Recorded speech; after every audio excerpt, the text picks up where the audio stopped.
स्वर्ण समाज लगता है ना कि अपना बाप का बपौती समझता है दलित और पिछड़ों को सताना। मोदी जी को तेलिया वलिया बनिया तेलिया क्या जाने क्या कह दिया कि मुंह देखने से सुबह सुबह खराब होता है। सोचिए, देश के प्रधानमंत्री जी को ऐसा कह दिया।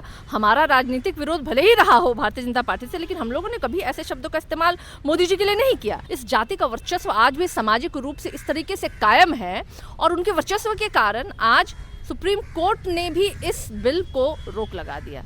प्रश्न बनता है कि सुप्रीम कोर्ट में भी हमारे लोग नहीं हैं। जब हमारे लोग सुप्रीम कोर्ट में रहेंगे नहीं तो हमारी बात करेगा कौन? ये 4 दिन की चांदनी फिर अंधेरी रात है, हाय तौबा ये लोग मचाएंगे। देखिए, ये बहुत कटु सत्य है कि आज भी पूरे देश भर में दलित और पिछड़ों के साथ डिस्क्रिमिनेशन हो रहा है और खास करके यूनिवर्सिटीज में हो रहा है। वहाँ भी आज प्रोफेसर जो है एक विशेष वर्ग के हैं, जो एक विशेष वर्ग के आए हुए बच्चों को वो लोग ज्यादा प्रायोरिटी देते हैं वो, और ये हर जगह है, राजनीति में भी है। रोक लगा दी गई, आगे आपकी पार्टी का क्या स्टैंड होगा? यूजीसी के नए नियम पर जो है सुप्रीम कोर्ट ने रोक लगा दी। इन्हीं सब मुद्दों पे बातचीत करने के लिए हमारे साथ राजद की प्रवक्ता है सारिका पासवान जी। कैसे देखती हैं सुप्रीम कोर्ट ने रोक लगा दी है? हम तो पहले दिन से यही देख रहे थे कि कुछ होना जाना है नहीं। ये 4 दिन की चांदनी फिर अंधेरी रात है, हाय तौबा ये लोग मचाएंगे।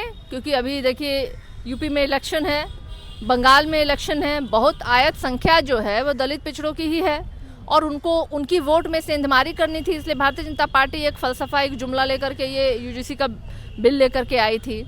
देखिए, ये बहुत कटु सत्य है कि आज भी पूरे देश भर में दलित और पिछड़ों के साथ डिस्क्रिमिनेशन हो रहा है और खास करके यूनिवर्सिटीज़ में हो रहा है।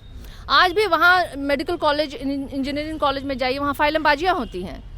वहाँ भी आज प्रोफेसर जो है एक विशेष वर्ग के हैं, जो एक विशेष वर्ग के आए हुए बच्चों को वो लोग ज़्यादा प्रायोरिटी देते हैं वो, और ये हर जगह है, राजनीति में भी है। मैं तो सिर्फ इनसे पूछना चाहती, बता दीजिए ना, कितने आईआईटी, कितने एम्स और कितने जगहों पे ये दलित और पिछड़ समाज के लोग कैंटीन चलाते हैं? अरे वहाँ तो खाने पे भी भेदभाव है भाई। तो आप सोचिए कि वहाँ पढ़ने हैं बच्चों को कितनी भेदभाव झेलनी पड़ती होगी। आज भी कॉलेज में बच्चों को 5 साल में जहाँ पास होकर के निकलना है, वो इस सिस्टम के हत्थे चढ़ जाते हैं, इसी जो भेदभाव के सिस्टम के, इसी डिस्क्रिमिनेशन के सिस्टम के वो हत्थे चढ़ जाते हैं और उनको ईयर बैक करना पड़ जाता है। लेकिन स्वर्ण समाज के लोग इसका काफी विरोध कर रहे थे, अब तो सुप्रीम कोर्ट ने रोक भी लगा दी है। देखिए, स्वर्ण समाज लगता है ना कि अपना बाप का बपौती समझता है दलित और पिछड़ों को सताना। क्योंकि इनके बाबा दादा परदादा जो हैं वही करते आए थे।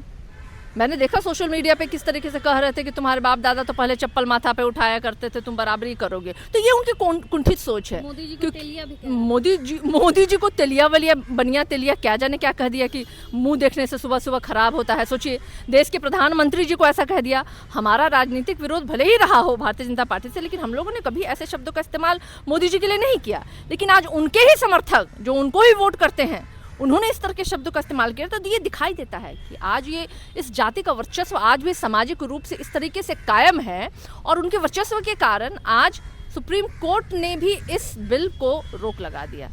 प्रश्न बनता है कि सुप्रीम कोर्ट में भी हमारे लोग नहीं हैं। आज भी वहाँ हमारे लोग नहीं हैं। आज भी कोलेजियम सिस्टम वहाँ पे चल रहा है, जिसके विरोध में हम खड़े हैं कि कोलेजियम सिस्टम समाप्त होना चाहिए। जब हमारे लोग सुप्रीम कोर्ट में रहेंगे नहीं तो हमारी बात करेगा कौन? 10% के आगे सुप्रीम कोर्ट भी झुक गई, सरकार को भी झुकना पड़ रहा है। बिल्कुल झुक गया। ये तो सामने आपको दिख रहा, सोशल मीडिया पे ही विरोध शुरू हुआ और सोशल मीडिया पे विरोध से इतना हो गया कि आज इनको बैकफुट पे आना पड़ गया। उनके मन में ये था ना कि इसका जो है दुरुपयोग करेंगे SC ST OBC। मतलब क्या दुरुपयोग? किसी दलित छात्र को किसी स्वर्ण छात्रा से प्यार हो गया, ना कर दी तो उसका करियर खराब, जेल जाना पड़ेगा। प्यार मोहब्बत एक अलग चीज है, प्यार मोहब्बत एक अलग चीज है और ये होता है कॉलेजेस में। आपको सैकड़ों में आपको उदाहरण दे दूंगी कि ऐसे बच्चों को जिनको कि स्वर्ण समाज की लड़की से अगर प्यार हुआ, मोहब्बत हुआ, तो उनके प्रोफेसर ने उनके नंबर को काटा, उनको 1 साल पीछे किया, उनको पास नहीं होने दिया, वाइवा में रोके, रिटर्न में अच्छे मार्क्स आपने लाए, बावजूद इसके आपको वाइवा में रोका गया। आपने रिटर्न में भी अगर अच्छा लिखा आपने, वहाँ भी आपको नंबर देने में आपकी कटौती की गई। अभी आप तो देखिए, यहाँ पे बहुत प्रतिष्ठित एक हमारे सर हैं, खान सर, उन्होंने तो बड़े सबूत के साथ वो चीज़ों को कह रहे थे कि किस तरीके से बच्चों के अंकों को काटा जा रहा है। बड़े बड़े परीक्षाओं में देखिए होता है कि PT मेंस बच्चे पास करके जा रहे हैं तो इंटरव्यू में उनको कम नंबर दिया जाता है क्योंकि वो किसी कारण से वो डिस्क्वालीफाई कर जाए। तो ये डिस्क्रिमिनेशन तो हम झेल रहे हैं ना, हमारे बच्चे झेल रहे हैं और इसकी लड़ाई हमें लंबी लड़नी पड़ेगी। रोक लगा दी गई, आगे आपकी पार्टी का क्या स्टैंड होगा? देखिए, हमारे नेता ने तो हमेशा से ही दलित और पिछड़ों की लड़ाई लड़ी है। बिहार में जाति आधारित गणना 65% आरक्षण की बात करने वाला व्यक्ति कौन है? वो तेजस्वी यादव है, लालू प्रसाद यादव जी हैं। तो लड़ाई तो हम लड़ रहे हैं और ये मुझे लगता है कि जब तक कि न्याय नहीं मिलेगा, हर एक व्यक्ति जो मुख्य धारा में नहीं आएगा, उसकी लड़ाई हम सब लड़ते रहेंगे। तो धन्यवाद। हमारे साथ राजद की प्रवक्ता सारिका पासवान जी थे। यूजीसी के नए नियम पर जो है सुप्रीम कोर्ट ने रोक लगा दी है। राजद की तरफ से क्या उनका स्टैंड है, ये जानने के लिए हमने इनसे बातचीत की। बाकी पूरी बातचीत को लेकर आप क्या कुछ सोचते हैं, अपनी राय कमेंट बॉक्स में जरूर दें। धन्यवाद।